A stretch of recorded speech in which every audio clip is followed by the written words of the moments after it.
All right. Yeah, well, today we read the chapters on heading to Bear Lake and then the first chapter of Swan Creek. Um so we'll just start with like the first chapter called to Bear Lake. So that's when Phineas and others were called to settle the area around Bear Lake, so northern Utah, southern Idaho.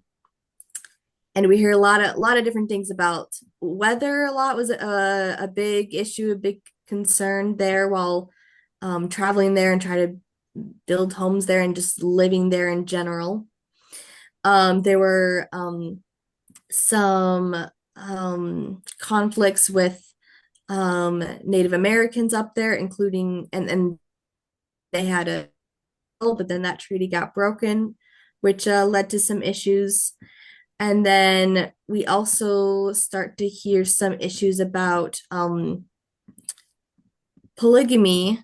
I don't know if this was starting into the next chapter, but just that there might be some issues with the United States The very end of the first chapter, they said that they territories and restrictions on polygamy, or a couple, yeah, just a couple things they talked about there. Does anybody have any interesting thoughts, anything they read about or thought about while reading that first chapter, or anything they want to share? I felt like I was reading Little House on the Prairie, The Long Winter. the long My goodness, frost in June, Sure. frost again, end of August. Oh, that's a long winter. yeah, a couple of things stood out for me, like you said, the long winter, but she has some pictures in the book showing the snow around the lake and then showing a picture of Bear Lake with all the houses around it, which we don't see that anymore. It's just completely built out now. But Mhm. it's kind of amazing to me to see how much snow, and they said they crossed on 3 feet. I mean, they crossed the ice with total safety. It was so frozen. I think it was part of the lake that they're talking about there. Mhm. Yeah. So I can't even imagine. And it said some of the families gave up, but not Phineas. No, he wouldn't do that. But Yeah. and The one last thing. The other thing I thought it was great foresight of Brigham Young to say we don't want Bear Lake Valley to go to a Oh, bunch of outsiders. Very good foresight. Like, let's get it for us, even though it was hard. yeah, that part was interesting to me to see some of his political thinking hmm. because the Mormons could have all stayed and just spread, Salt Lake, Provo, and then just spread like that instead of sending people to these far flung, all by themselves places. But to think of like when this is a territory, when it's a state, you want control of all these counties. Instead, that had a lot of forethought, control for politics, but also trade and things like that. I hadn't really thought of that before as a reason for all his far-flung colonization, the control aspect. Well, the land was just up for grabs back then. Anyone could have taken it. So let's get our people to take it. Yeah, get our foothold here, there. And then he had to buy it back because someone else claimed it. Yeah. I know. Wow. Poor Phineas, he sure went through it, didn't he? Yeah. When the speaking of the long winter, when the one, I guess it was Elizabeth that Phineas Jr. married, said her family had come here and lived in her wagon box all winter in 40 degree below weather. I, I can't even wrap my head around You that. would never be warm. You would never be warm. How, I guess you're like building fires during the day or something. I I could barely handle the long winter. Little House on the Prairie. To think they had a house and a stove, and but my little self when I was little and read that book, I just thought, how do you not leave your house for the whole winter? She'd go in the lean-to and make the straw into whatever they burned, and that's all she did all winter. I just couldn't even handle that thought. But in your wagon box all winter? How do you live? How are you? I don't even know. That was amazing to me. Such a winter, and that they didn't go, well, that was a nice idea. We can't make it. It can't be done. Oh, Yeah, and it seemed like a lot of people did say that. I think there was a That's section that right. said, yeah, like some people thought it was a good idea. Spent one winter, was like, nope, not again. yeah. Yeah. And food was scarce, and the growing season was so short they couldn't really grow Mhm. food. It was it's cold up there. We went up there the 1st of July, and it was freezing. Really? It was so Oh, cold. The kids still the water was warmer than the air, and so the kids would come out and say, "Oh, got to get back in the water. It's too cold out here." And the And you water's cold. know, and Bear Lake has a reputation for very cold water. Hmm. wow. That's interesting. Well, I gathered a couple little videos I thought we could watch of kind of just, I was looking for scenic views. I just think this is the most gorgeous place. And of course, they talked about the lake here. And this was reminding me a lot of Annalisa's journal that we published recently. And Allison and I are going to talk about at our next advertisement, our next virtual gathering next month. It's going to be a Sunday evening. We're going to have it all online. Anyway, I'm going to talk about Annalisa's journal and Allison too. Um, she mentions the lake like she mentions going to the beach for picnics, and we went across the lake in the winter to go get wood, but she never mentions like we do, like, oh my gosh, this is gorgeous, this is the most beautiful thing. She just never gushes, I guess, about the lake that I would if I lived there. So anyway, I thought I'd show some little videos of just how beautiful this area is. But Her give me a daughter minute. did, though. Her daughter gushed about it. And they Did quote her later. I think I read a little bit ahead because it was good, but so I uh, don't remember where I. maybe if you're plowing through 4 feet of snow and you have to go back to your flour that got snowed in to have any food for the winter, maybe you're just not thinking about how gorgeous this lake is. It's Oh, also massive, and it froze over in the winter, so they could drive across it, which was Mhm. amazing. yeah, Annalisa talks about sending the boys would go over to the other side, which sounds like it was just steep mountains, so nobody settled there to get wood out of the mountains and then drag it across. That was interesting. So give me a minute, I'll find these videos to show you here. Let's see, where did they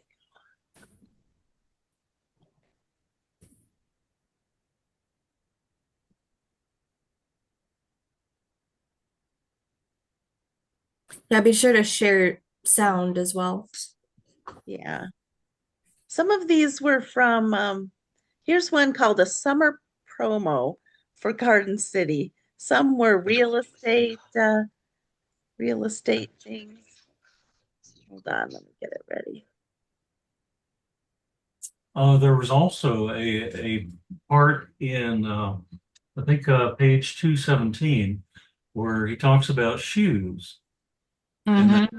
for the first 3 winters there, they had no shoes.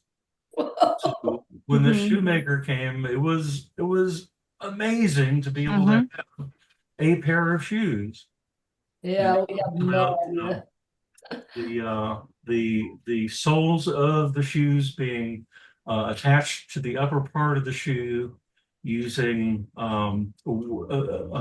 pieces of wood, pegs made from wood, because they had no tacks.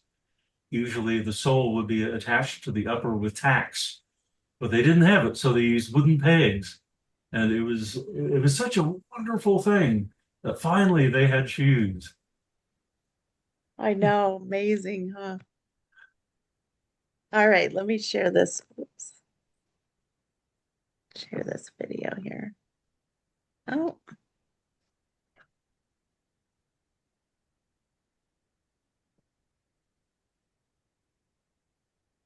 all right, here it is. Summer promo. Tell me if you can hear this.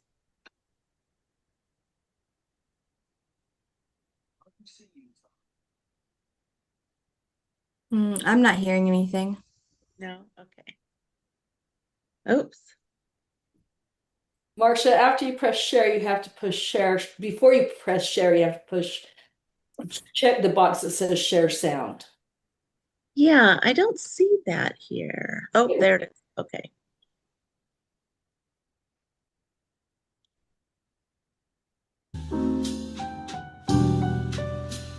Now we can hear This doesn't look right. This is jazz music. it. Yeah, I think just hit back or something. Nice house, though. There it is. Summer Provo. Garden City, Utah. Situated on Utah's northernmost border, 4 miles south of Idaho, and just 2 hours from Salt Lake City, Garden City, Utah is known as the home of one of the West's most scenic and colorful bodies of water, Bear Lake. Referred to as the Caribbean of the Rockies, Bear Lake is famous for its crystal clear turquoise blue water.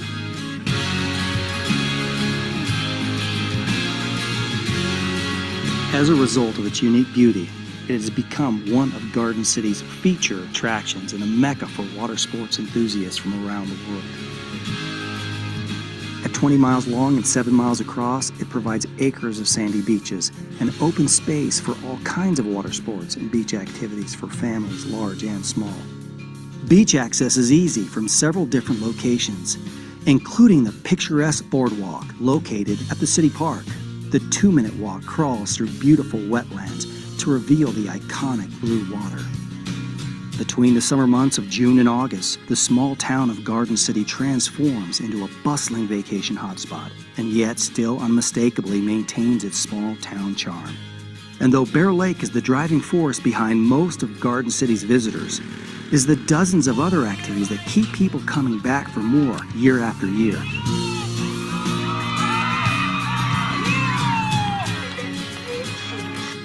With its vast expanse of open spaces, Garden City offers over 100 miles of trails to roam and explore. Whether you're on a motorcycle, ATV, mountain bike, or side-by-side, access points to most of these trails are located just minutes from the city center. In the shadow of Bear Lake Boulevard, the Bear Lake Bike Trail wanders 4.5 miles from Ideal Beach to Harbor Village near the marina. Several adventure centers in town offer various types of bicycles for rent. Though Bear Lake is known for its unbelievable fishing, Garden City offers a fishing spot for those a little less experienced and maybe a little less adventurous. Who doesn't love a good round of golf, especially when you have views like these? The pinnacle of the year comes the first full weekend in August when Garden City celebrates with its annual Raspberry Days Festival. People travel from all over the world to visit Garden City for this event. You'll enjoy carnival rides and games for the kids, a craft fair, and amazing food, not to mention our world-famous raspberry shakes. The weekend features many other community events, including a parade, concerts, and the Garden City Fire Department pancake breakfast. The Bear Lake Rodeo Series happens Saturday nights throughout the summer months with good old-fashioned barrel racers, some of the very best bucking broncos from around the country, the bravest mutton busters you'll ever see, and of course, cowboy ropers and bull riders.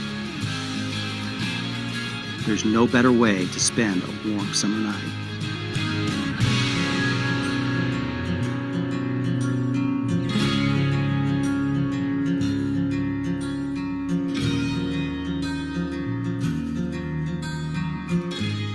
So, with all the things that Garden City has to offer, what are you going to do this summer? Because summer is Bear Lake, and Bear Lake is Garden City, Utah, where families play.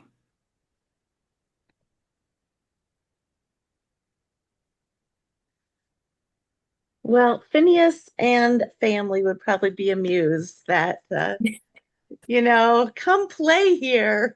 This place we It's actually a very nice place. We rented a bed and breakfast. There's bed and breakfasts all over. In fact, our cousin, is it Jeff Smith, Catherine, that has a place up there that sleeps 56. It's Roger. Oh, Roger's. Roger Smith. Okay. And but we rented one that slept 38 or something like that. And so we all went up and stayed in this one house, and it was amazing. But you can rent places out for your families like that, and then they give you beach access, special to a special beach, and there's just some fun things. It had a hot tub, and so we had a wonderful time. But just so you know, it is a resort area, and the ward there expects to have a lot of visitors, especially in the summer. But in the winters, there's also sea doing and all kinds of sports, so it's open all year round. Yeah, it looked like it was yeah, resort communities all around there now. Houses for sale that were, yeah, resort-ish, high-end, things like that. Very cool. I have one more video that's about Lake Town. It's like 1 minute long, and I think it's just scenic views. Lake Town is at the very end of the tip end of Bear Lake. And I think from there they talked about a few different communities in the book. Like Meadowville was to the west a little bit, where they found a flat area and they would do their cows and things there. Then if you go up from Lakeview, Lake Town, I don't remember, a couple miles was Garden City, and I think a couple more miles was Swan Creek, where he built that mill. And then 3 miles up to Fish Haven, they talk about. He And he then, was he was lucky that the other two, almost lucky that the other two people claimed the other spots for the mill because Swan Creek never froze over, so he could work all year long. So it yeah. seemed like a providential blessing for him finally. Something good happened to him. And then up from Fish Haven, up some more was Paris, uh, and on from there. So that's kind of the geography along there. And when we're reading Annalisa's diaries that were 20 years later at the end of the 90s, she's in Garden City with her youngest son, Hiram, who was born at the end of this chapter. And then Alonzo was up 3 miles in Swan Creek. And she talks about other family up in Fish Haven. Down in Lake Town was her son, or Amanda's son, David, who runs a store. And she talks a lot about settling up with David at the store. And let's see, William, I think he was in Garden City. So they're still all up and down the coast of this community. So let me get this other video here for you. Just a second.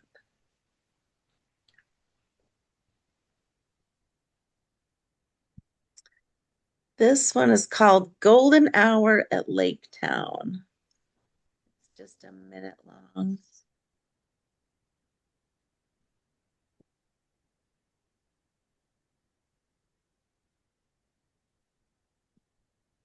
All right. Do you see that there? Okay.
I like the lake view at the end.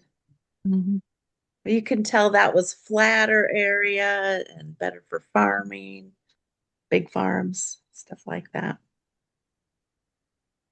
He does mention that that it was important for farming to have flat land so that the irrigation water would flow over the land and not just run off. So that was one of the things that they apparently looked for, is an area near the mountains where where the land had been filled in by runoff of the grains of rock from the mountains, which contain plant nutrients, the potassium. What do you need? Potassium, nitrogen, and phosphorus come from the wearing down of the rocks, so that it would eventually fill in a flat place. And then with that flat place, they didn't have water pumps, of course. So they used irrigation. They dug he mentions digging irrigation ditches, presumably from a nearby stream. So it's interesting what these pioneers how much they had to know and so that when they see a piece of land, they can decide if that's a good place to settle. Yeah. I wondered if on the banks of Swan Creek, they said it wasn't really um farming, maybe just kind of personal, family, not huge areas like you saw in Lake Town. Seemed like there wasn't enough land, flat land Mhm. in that area. I think it gets a little flatter down at Garden City, and then at Lake Town, like you saw, it's a lot flatter. AI says that a typical growing season in Bear Lake is 100 days. Um, and so you need cool tolerant crops like raspberries. So they are famous for their raspberries. Yeah. We had a raspberry shake when we went and visited there. Yeah. And Jennifer, didn't you visit Fishtown when you went to look at a Um, grave? when Did- I was hunting for my husband's ancestry, which has been remarkable, I had never been to Utah before, so and I didn't know anything about Bear Lake. And I come in from Wyoming, and I like around the corner, and I, it took my breath away.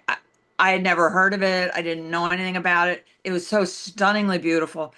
His grandparents are buried at the LDS Cemetery in Fish Haven, which if you're ever in the area, just go there, even if you don't know anybody there. It's on a rise, and it just looks out all over Bear Lake, and it is just so remarkably beautiful. I don't have the words. It's probably the most stunning thing I've ever seen. I didn't know. But yes, I was doing kind of grave hunts in Fish Haven and in Garden City, and it was just really remarkable how much data and how much information I was able to gather. Yeah. I'm from Michigan and we have lakes everywhere. You probably too. That we went once with our family, went to Garden City, and we were kind of like, it's a lake because we have lakes everywhere. You can drive, we live on a little lake, and you drive everywhere and there's a little lake. But for the desert that is out there, it's like a lake, it's water.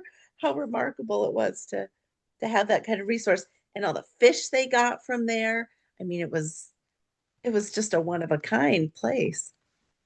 So you can see how special that would be to them.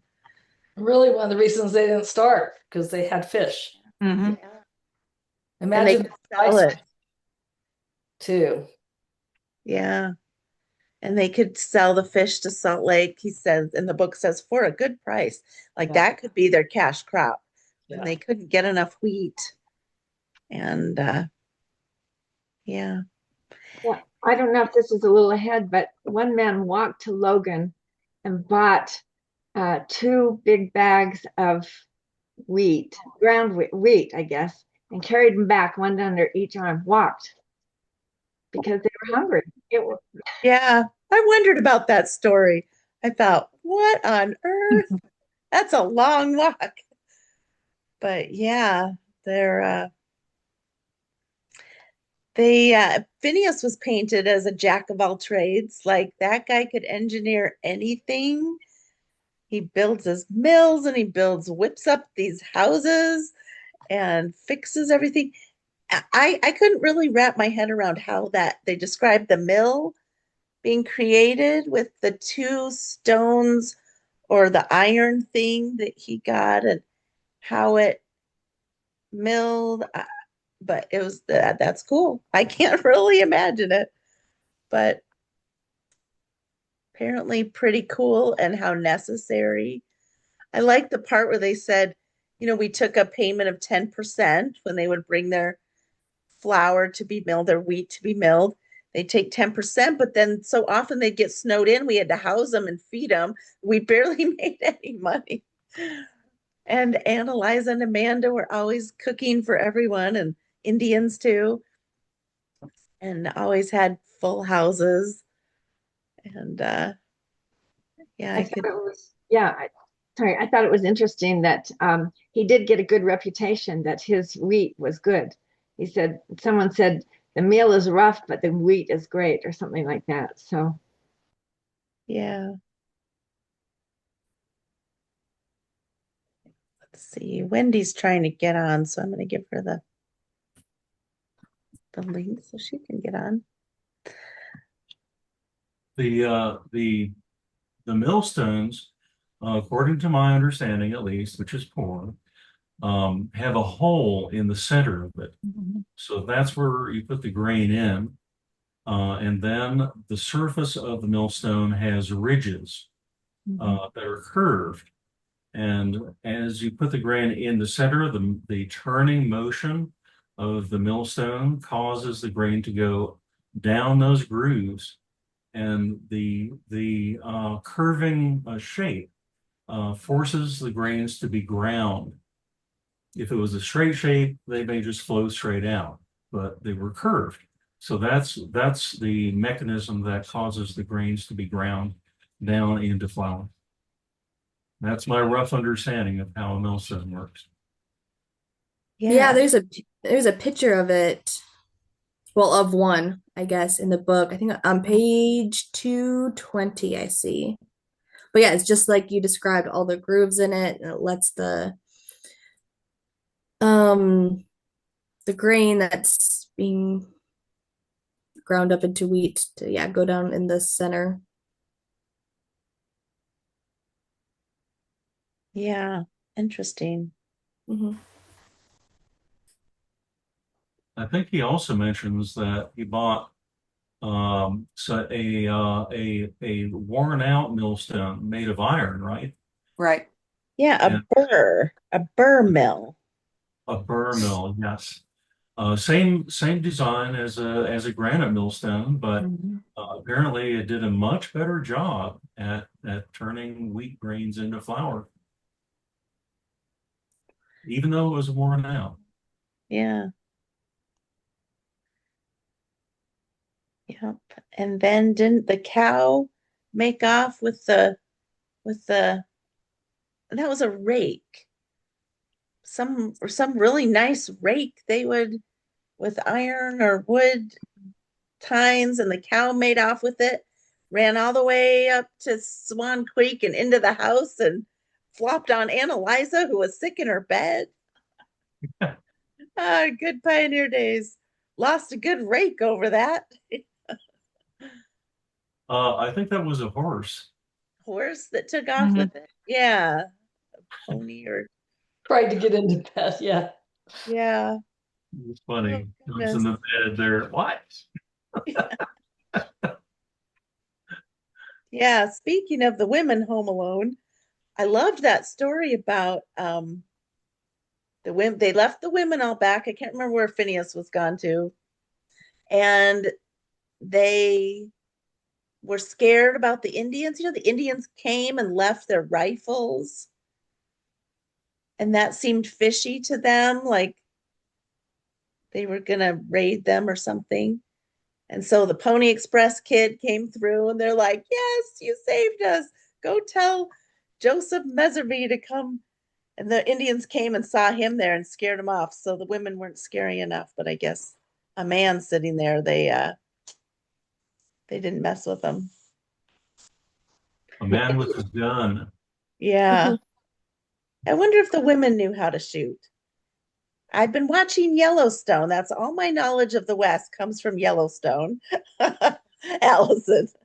Oh no. Dear no. All the women on that show know how to shoot just as well as the men. So I wonder if these women knew how to shoot. I don't know. Do you all watch Yellowstone? You all live the West. What's it called?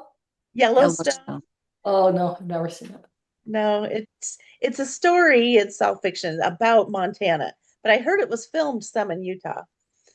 And it's modern day story, but they also have some sequels and prequels where they're in 1880s and 1920s and Montana. So it's So the Wild have you West. seen it? Have you seen it? What are you watching it on? Netflix. Oh, you would ask me that.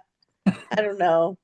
Catherine, do you know what it's on? Dad gets all Yeah, I the don't know. Let me see. on Amazon or something. Is it clean? Is it violent? I don't like Oh violence. yeah. Oh yeah. Mhm. It's the Wild Wild West. And Yeah. I think it has a theme of the worst of the worst. Like the whole show is the worst thing that could possibly happen to anybody happens. So it's Yeah. very soapy and it's very dramatic. One of the prequels is called 1883, I think, and it's about a wagon train coming from Texas and all these immigrants who are trying to get to Oregon. And they start off with like 150 people, and I think six make it. It is like, this is going to kill you, and it kills absolutely everybody. And like they settle, that's how they get to Montana. And then two people make it to Oregon. So it's like the worst things that could happen. Nobody ever makes it. Indians kill them, and everything kills them, and starvation kills them, and snow kills them. And so it's not your most accurate representation of the West, but it's soapy. Did you find where you watch it, Catherine? Yeah, it's on Peacock and Hulu. Ah, Yeah. So yeah, it's lots of Wild West. We got to defend everybody's shooting everybody. It's one of those shows. Mhm. one of the things I liked about these chapters was you begin to see the entry of modernity. You know, we're talking about Pony Express, we're talking about rail, and you can feel like the rest of the country coming in the to the way of Utah, which is going to obviously end up with statehood. But it's interesting that it just seems to be the first blush of that in these chapters. Yeah. Especially how it ended, that second chapter ended with them building the road from Logan to Garden City and like all hands on deck. We enough of this, our wagon getting stuck for the whole winter. We got to hike up to get a bag of flour. We need a good road, and everybody worked on it. And then it talked about all the commerce that could go through there because of that road. They could bring their fruit to Garden City. They could, all the peddlers going through. And Annalisa talks about that. Well, she quotes Annalisa's journal in this chapter. People came to take our pictures. So we sat for a picture. People came to do teeth and sell sets of teeth. So Annalisa got a new set of teeth. Glasses.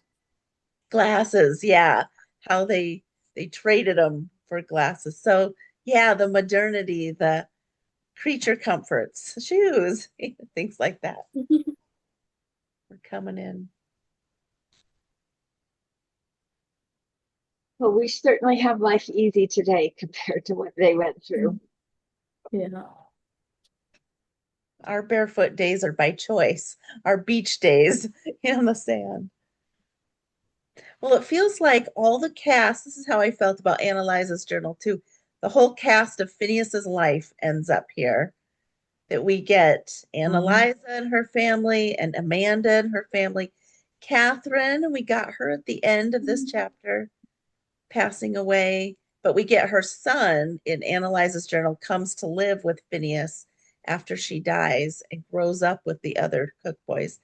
What was the son's name? Joseph Wolcott, but they call him Wook. Wolcott. Yes. Uh, Yeah. And then Johanna isn't in these chapters yet, but she'll be coming. So all her children were quoted in these chapters, what they knew about Phineas. So we have the whole cast.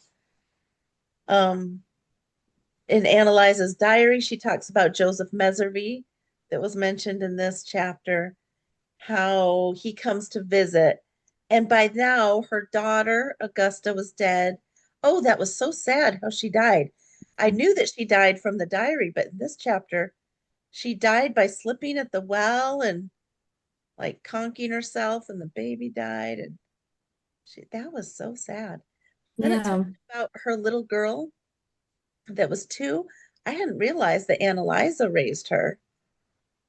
And then she died when she was about, it doesn't say it in this chapter, but the diary talks about she died of the measles or chickenpox or smallpox or something when she was young, maybe 16, 14 or something.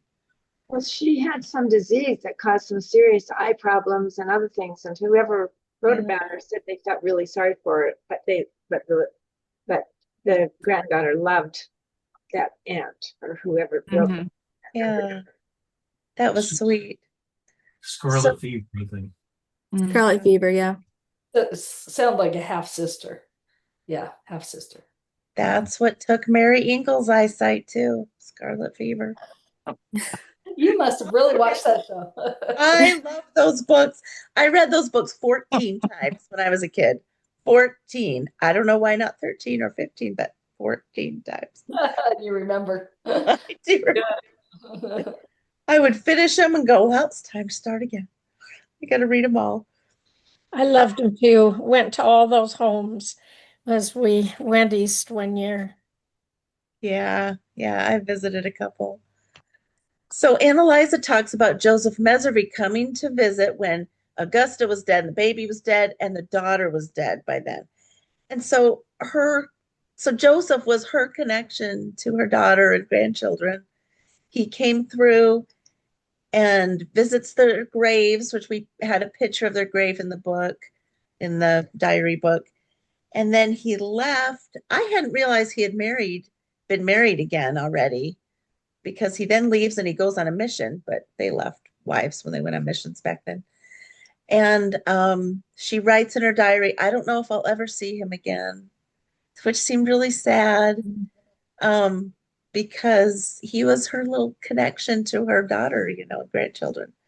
And then he would go and marry and be elsewhere. So, and then of course she died, but don't know if I'll ever see him again. So she seemed attached to him. Also in this chapter on Swan Creek, he talks about how they dealt with the Indians again.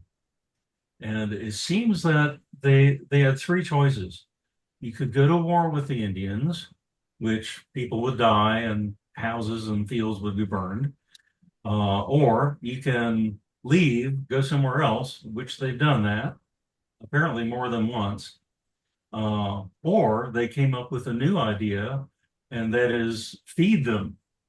When they come, just feed them. Even if you feed them 80% or give them 80% of everything that you have, it's better than losing everything that you have by leaving. Mm.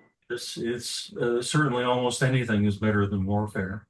Well, that Came up with this great idea that seemed to work. You just keep them fed and maybe even a little bit happy, and they could coexist. It's like the first time they did that, they gave the Indians just about everything they had. Yeah. because the Indians were ready to just massacre them all, and so they're like, pacify them. We'll give them everything we have to protect our lives, and yeah. That was in the previous chapter, but I underlined something about it. Yeah, that it was it was the best weapon they had was food, because it was better than killing. Yeah. Oh, it was the Swan Creek chapter. It's on page 225. It says, Indians were gleefully anticipating additions to their fare of fat beef and potatoes. which at date of writing were the only edible weapons in Bear Lake Valley with which to fight them, feeding and kindness being deemed more humane and more effectual in the long run than killing. Mhm. Edible weapons. Yeah, What a phrase. yeah, I like that. That's a quote, but who's she quoting? Let's see, George Osmond from Bloomington. Hmm. Yes, I think.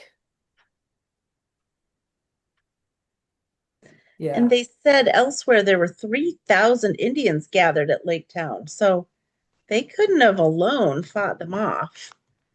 You know, they could have slaughtered everybody, but then it would have made, I mean, eventually that there's retribution. You know, you slaughter everybody, you start the war, which I guess the Black Hawk War started around this time. I don't know where that took place really exactly, but eventually they did go to war, but not around here. So it's good for Phineas.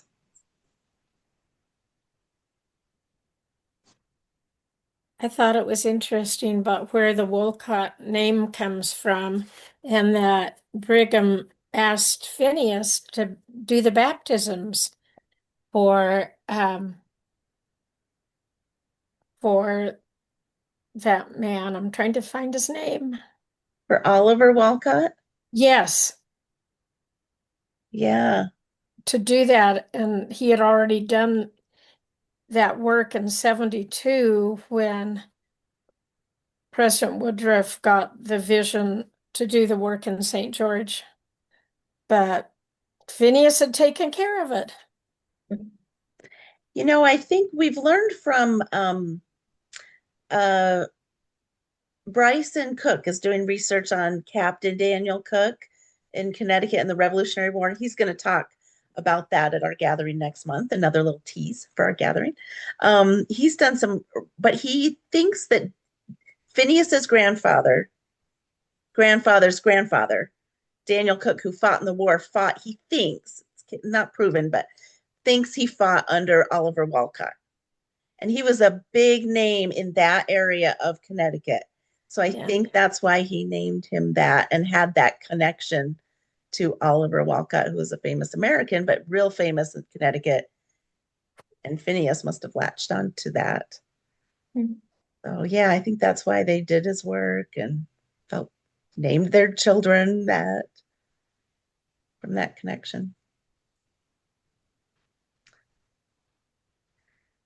Yeah, about the polygamy thing that introduced here in 1862, the law about bigamy.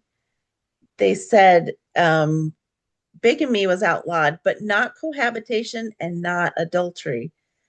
And I think that was pretty not enforced then. And I read somewhere else, they said Lincoln was too busy with the Civil War to worry about that law and enforcing it. And they just sort of didn't bother.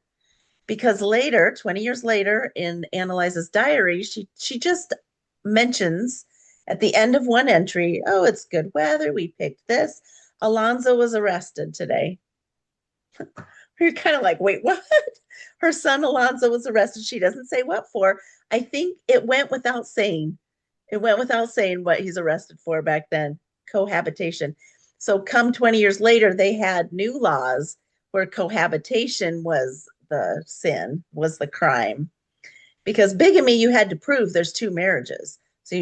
That's why often the plural wives wouldn't be legally married or have any documentation, because then you can prove it. So they would just try to catch people home together, cohab.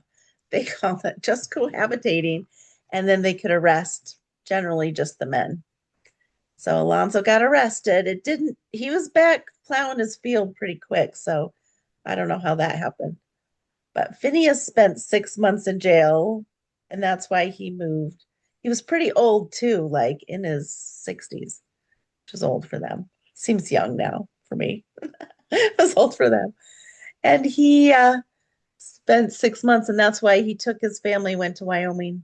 He had enough of the cohab police. So I thought that was interesting. This was the start of it, but it wasn't yet a threat. polygamy was really hard to start and really hard to finish. And even though they were told no more plural marriages in the church, and the people that the bishops and everybody were told not to perform them, they were still performed. And even Alonzo Howland married a plural wife, I believe. Let's see. But he married one in 1921, 1926, and 1930. I noticed that. That was the manifesto. Yeah, I noticed that. Yep. Wait, what year was the manifesto? 18 something, right? 1890. 1890. Yeah. And then the second manifesto was in 1904. Mhm. Where they're like, oh, And serious. after that, it was cut and dried, even if you lived in Mexico or Canada. People still lived it. They lived it, even though it wasn't legal. Well, the fact that Not even Alonzo legal. still lived it, the fact that Alonzo still lived it is interesting to me because his posterity is all active in the church, because I know some of Phineas's children left the church because they stayed in polygamy. Mhm. So it's kind of interesting. He still stayed in Yeah. the church. His kids did. I think Alonzo went up to the Bighorn Basin, the top of Wyoming, after Annalisa died.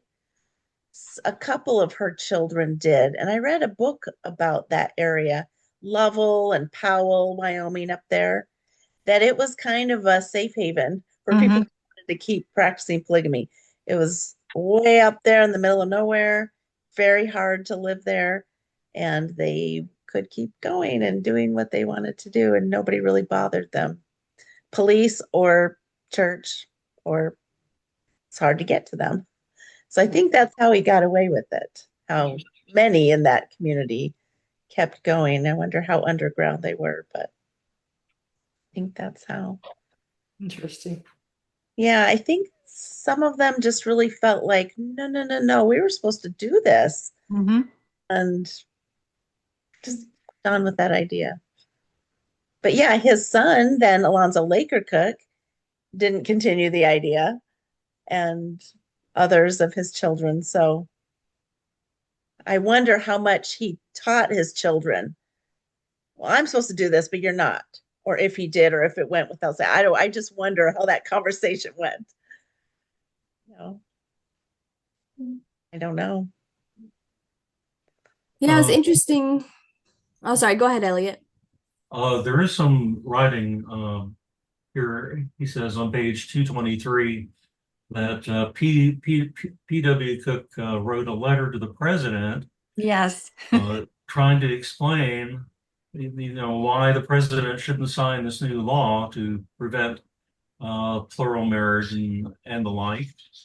And he's like, I guess, reflecting here, saying that the president and most of the people in this nation, they believe that God is spirit and is not in a corporeal form. But the view of the Church of Jesus Christ of Latter-day Saints is that the God they worship has a body like the body of a man. For a man is made in his image and likeness. He has parts, passions, and is a material God. He can speak, walk, and eat, and is pleased and sometimes angry. So here we have these just in a very small space, the two conflicting views, and he's I guess P.W. Cook is trying to think about how he would explain the viewpoint that God came to earth as a man to a person who believes that no, God is a spirit. But that's what he tries to do in writing this letter to the president, to try to convince him to not sign this law that would damage the community greatly. He wrote to two presidents, Hayes and Grover Cleveland. And I love that he signed him Mountaineer. Mm-hmm. That's so sweet. Yeah. I wonder if they had a letter writing campaign. They were trying to get statehood. It's like, come on, everybody, let's tell our side. that we're normal people that want to live this. And so he did.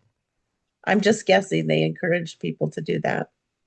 Well, even after, I mean, even in our generation, the Mormons are still looked upon as polygamous. When we were on a trip in Minnesota, they thought that how many wives does your parents have, you know? Oh, And then we moved to Pennsylvania. We saw a lady in a store, and she came up to me, and I had 4 children, or well, I had, yeah, 4 children with me, and she said, "Oh, what a beautiful family you have." And my son said, "And we have one more brother, and one more sister, and one dad." And she said, "Well, I hope so. We're not Mormons." yeah. So there was still a reputation that Mormons have more than one wife. And there's still polygamy in Utah, and maybe that's why there's still a lot of polygamy here. My daughter lives by some polygamists, and all she has to do is put any garbage out on the street that she wants to get rid of, and it's gone instantly. I don't know if they sell it or they keep everything or what they do with it, but it's interesting. There was so much in the news at the time of Warren Jeffs and all of the things that were going on with him and all of the corruption in that faith, all of the marrying the young women. It was very corrupt, and that came out so much on the news. And they're called what are they called? Well, they're called the fundamentalist members of the Church of Jesus Christ or something. So it's very easy for people to confuse them with us, the way they talk about them. Yeah. And they chased the young men out. We knew, well, a family here next to us whose parents took in one of the young boys that they had chased out of the community. They just banned him from being there because they didn't want him to take any of the young women. And The Lost Boys. yeah. Yeah. And I mean, it's a sad, sad thing. It was not that way in the Mormon church, and divorce was easy, as we've talked about before. The Mormons allowed divorce quite easily, easier than any place in the United States. The polygamy, the divorce, but not to the men, only to the women who are unhappy in the polygamous relationship. Right. Then they were allowed, and that was, usually it's the women who are just like not treated well, but in the church, that's not the case. And people who think, the Mormons are not treated well, or that we have, that the men are or that we're subservient to the men or anything, they don't know that it's not true, that we're treated well and taken care of, and have always been, that the women were the first to have voting rights, the Mormon women. So Yeah. And that polygamy legislation later in the 80s took that away from them. yeah. Disenfranchised Yeah. Mormon women. Yeah. We have other ancestors that I was reading about the other day on my other side of the family. And the missionaries came to their place, she came to America in 1863, so it was early, but he was living polygamy, but not a member. And he would, he had his wives and children, or another wife and children, but not married. And they actually kept the mother's name. But And where were they from? Where did they come from? In England. They lived in England.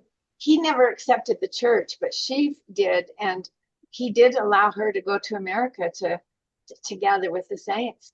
And he even sent her a care package, which with some things that allowed her to buy land because she sold them, but she sold the things he sent. But it was interesting that he lived that way. We have records of it in the census records of him living with the other wife at times, but You said one he married and one he didn't marry, just had children. right. They were sisters, actually. They were actually sisters. And So they probably knew about each other. they did. Not the one that came to the U.S., was she a sister too? The what? The one that came to the U.S. was another. You mean? I Was think it they both eventually came to America. But yeah, and then after they had gone, he married another woman, and she didn't take his name, but they actually did marry, even though he was already married. I think that happened a lot back then, though. People's, if they were far away from their spouse, they didn't seem to need a divorce or anything to just go Yeah. ahead. But, to me, wouldn't it be better to claim your wives and to support them? And I don't know, than Illegal. mistresses all over the place and not claim your children. Well, we found out on our other side of the family that the name that we thought was our ancestors was not, because she went back, way back. The wife and husband were going to travel to America and join with the church, and her family didn't want her to go, and so they kidnapped her off of the ship. She was on the ship ready to go in the night. It hadn't left yet. They came and kidnapped her off the ship, and so the husband's out to sea and realizes she's not there. And so he's out there in America without her. And so it just went on for a few years. And eventually he's like, well, she's not here. I better marry someone else. And he marries someone else and has a family. And then she made it to Utah, and I think he went back with her. I can't remember. But anyway, so the name Montgomery, which is Roy's grandma, Teeny, is really not the name that our ancestry, because she took the name of the one who raised her, not anyway, it's all convoluted. But so yeah, so we found out we have a different name to look back in history than the one we thought our ancestors. Another thing I think is interesting is when I did some names for Wendy, I still could use some more maybe, but I feel like none of them are really done. But I would see how they were related to me, and they went up through my mother's family instead of my dad's family, which is my dad's a cook. So I thought that was interesting that I was more closely related through my mother's side than my dad's side. I think that happens a lot. We are so interconnected. If, we go back to those New England lines or to the polygamist lines of the pioneers. My husband and I are cousins back there, and I think a lot of people are. Well, if you go back to like 7th, 8th, 9th cousins, if you're Right. born and raised in Utah, you're related to everyone who was born and raised somehow. I'm looking forward to the afterlife when we can have better vision and we can see a wall with all these interconnections and understand them, because it's so interesting. It's fun. I met a woman from Springville, where I grew up, last week. And she said when she was dating, her mother said, don't date anyone from Springville because there's just way too many intermarriages in Springville and you're likely to date a cousin. So just find someone outside of Springville. She said she actually was dating a man and he took her home to meet his mom. And when they got there, she said, this is my aunt's house. Oh, well, that even happened to Christine, our Nan and I are sisters. It happened to our younger sister. She met a young man who lived in the Bountiful area, which is where Nan and I kind of live, and he liked her a lot. And we lived in Salt Lake, so she went to Highland High, and he liked her a lot. And he got the yearbook for Highland High and went and showed his grandma. He says, Mom, I really like this girl. I want to take her out and I think I'm going to marry her. And she looked at the picture and the name. She said, well, that's your cousin. It's your first cousin once removed. You can't marry her. It's a Hunsaker. It was Vera Hunsaker's son, or grandson. So anyway, they didn't date, needless to say.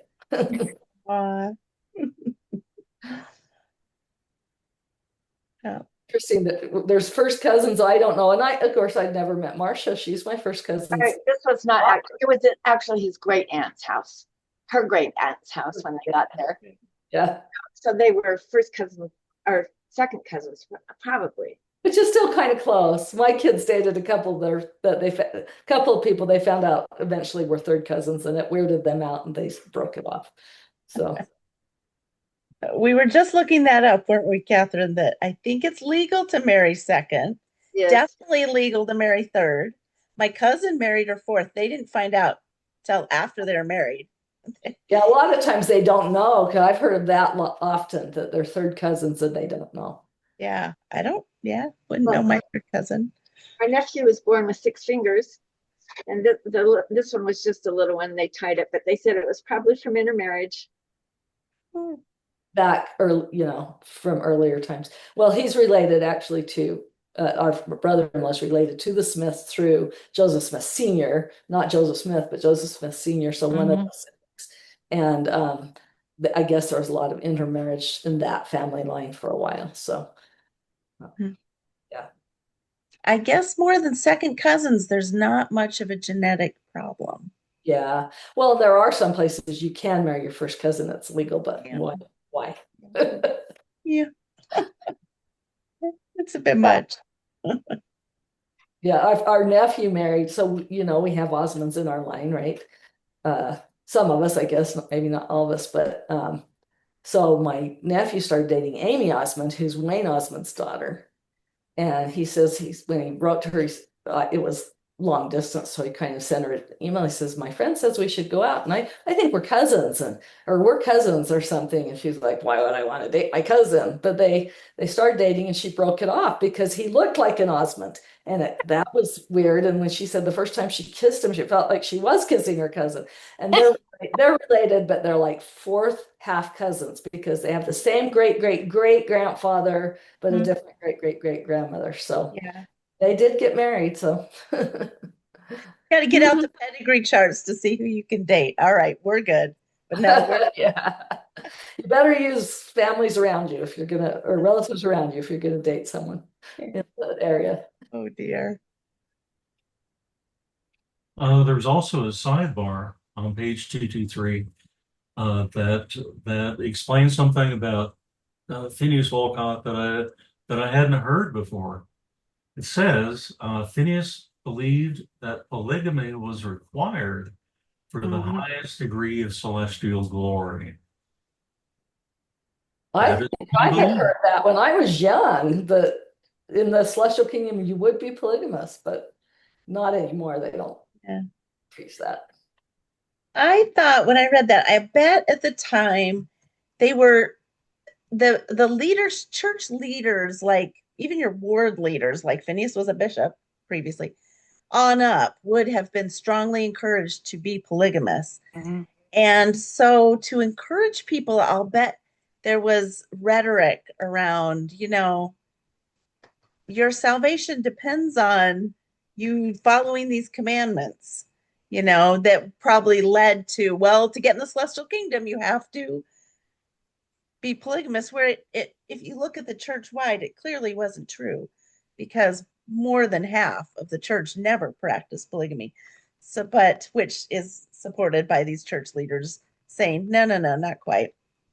But to certain portions, it must have seemed like it because they were told, you're a leader and you got to lead, and this is what we're doing. So, my understanding was they had to get permission to live polygamy. That not everybody was called to do it, and Brigham Young or Phineas felt like Brigham Young gave him permission when he was complaining about all the workload or something, and said, well, what you need is more than one wife.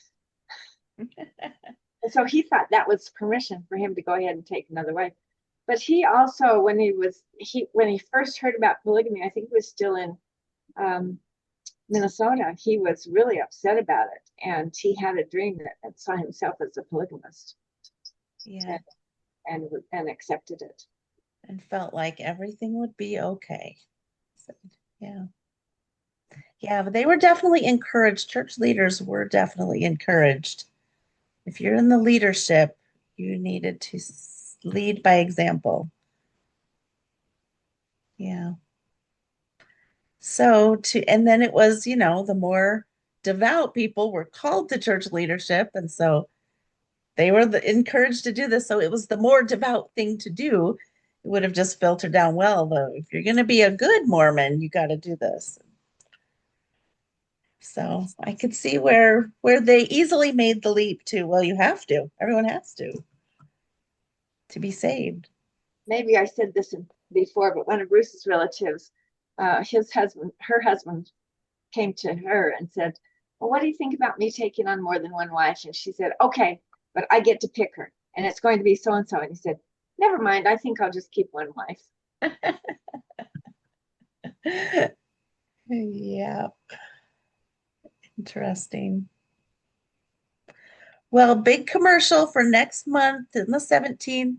We're going to have, This month, Yes, right? August. that's right, it's August 17th. Yes. Yep, August 17th.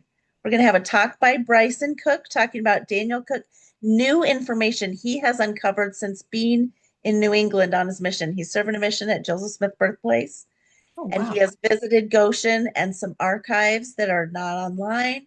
And he has dug, he spent dozens of hours, and he found some really interesting new information about Daniel Cook serving in the Revolutionary War and his father, Daniel Cook Sr., around that time too. So we'll have a talk by him, and Allison and Becca and I are going to talk about our experience researching the Analyza diaries. And we will have a little online service project, Cook name related. So I'll be online. It will also be available afterward to view as well. And during we'll have some live, you can chat live. We won't be able to talk live. It'll just be This watching. is going to be YouTube or Zoom. It's going to be YouTube, and I haven't created it yet, but once I do, it'll show up on our page as future event. And then you go to our YouTube channel, it'll show this event and you click on it to watch it. Yeah. So that's on Sunday evening, the 17th. And it will all be available afterward to watch too. What is the reading assignment for next time? Yeah. Yeah, so our next book club date will be September 6th, and we'll read the next chapter, which is 1870 to 1874 Swan Creek. So pages 239 to 252. Great. Allison will keep us updated online. She's our social media person. If you watch on Yes. Facebook and Instagram. I'll be posting updates about the annual family gathering meeting, announcements for the book club, times, which will obviously be the same things, and the little snippets from the book we're reading now. Yeah. I think it's a little bit behind from where we're reading, but yeah, just fun things like that. I tried to post the newsletter online and it didn't work very well. I think it works for iPhones, but not Android phones. So I hope everyone got the newsletter emailed to them. It didn't work to post it on Facebook, but some interesting things in the latest newsletter.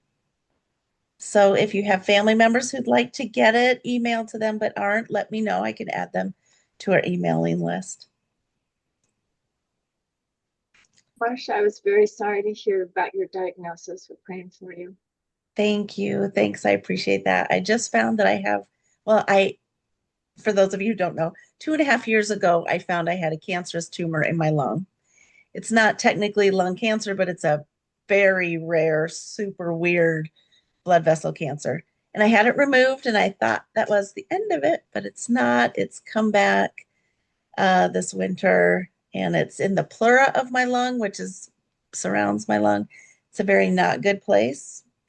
And they can't take it out, like that easy little tumor to pop out.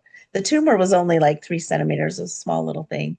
They took out a chunk of my lung, and I never had any symptoms, but now I'm short of breath and there's not a whole lot of treatment for it. So kind of stinks. I'm hoping to get into a trial of a new drug that I'm got on some kind of list for at the Cleveland Clinic. So I'm hoping for that. But thank you. I appreciate your prayers. We're all praying for you. Thank you. Yes. It is not a good diagnosis. It is not a good kind of cancer to have. So, Do they think it's fast growing, or do they not know yet? the tumor was called a slow growing tumor, and I even had it 15 years at least before they took it out. So that was a great thing to have.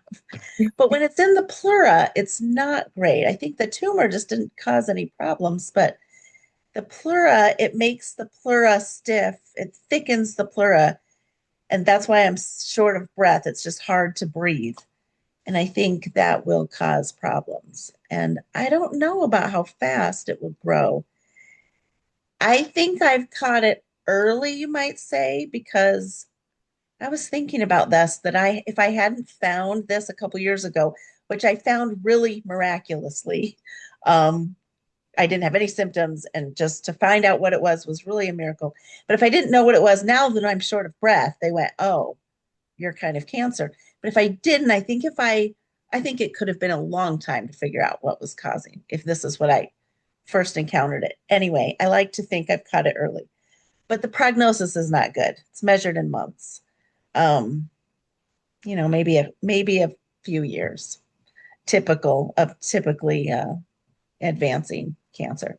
So they have a couple of drugs that might slow it. And then I'm hoping to get in this Buddy. study that has used words like reversal of tumor growth. So I like that idea. So other than that, I guess in the pleura is really not a good place. So it's hard to think I have one foot in the grave. I feel okay now. I can't run like I used to. I was a runner, and that's how I found this winter. I was running, but I just couldn't run as far, and I'd get real out of breath. But in between my runs, I felt fine. And so it's just slowly working on the pleura of my lung. And I feel okay if I don't try to run. And I'm still exercising. I just can't go as far. And so I'm not really sure how quickly that progresses. But most people from the time of diagnosis don't live more than a short while. So, Horrible. yeah. Well, we need you and your family needs you. And I think we should plan a Cook family fast. Thank you. I don't know how you would like to do that or if you feel comfortable with that, but I think all of us who know you would love to be involved in that. Thank you. My family is going to have a fast this weekend for me. And yeah, I really appreciate that. I believe in miracles. I believe this was found really, really miraculously. And so I just believe there's a plan and willing to watch for those miracles. Yeah. So I appreciate it. We're going to join you in that fast this Sunday, and I have put your name in the temple yesterday, and we'll continue to do that. Thank you. I appreciate that. I appreciate it. Well, on that happy note, I'll see you all next month for some more book club and our board meeting. August, the second week of August, we'll plan that. Okay. And then our gathering. Yeah. Okay. Thanks for coming. Thank you. Yeah. Nice seeing y'all. You. Bye. Bye. Bye.